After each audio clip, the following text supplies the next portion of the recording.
Did you know that Henry VIII meticulously planned the execution of his second wife, Anne Boleyn? Despite being so meticulous about her manner of death, Henry made absolutely no arrangements for Anne's funeral. As a result, hasty arrangements had to be made after Anne had been executed. We don't know exactly which ladies were with Anne in her final moments on the scaffold. However, what we do know is that they were fiercely protective of her remains. It was her ladies-in-waiting who wrapped her head and her body in cloth, sorted through her clothing, which by right belonged to the executioner as a form of payment, and also carried her body and her head to the hastily located coffin, which turned out to be an old elm chest that had been used to store arrowheads. Because the elm chest wasn't originally intended to be a coffin, it was far too short for Anne's remains, so Anne's head was placed either under her arm or by her side. Anne was laid to rest alongside her brother George Boleyn, Viscount Rochford, who had previously been executed on the 17th of May 1536 on charges of incest with Anne and treason. His grave went unmarked until the reign of Queen Victoria, when in 1876, during a restoration of the chapel, remains that were believed to have belonged to Anne were reinterred on the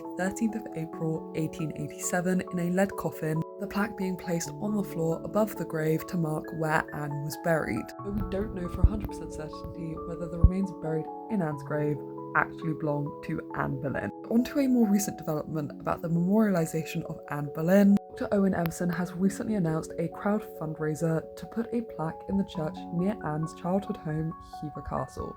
I hope you enjoyed this video. I'll see you next time.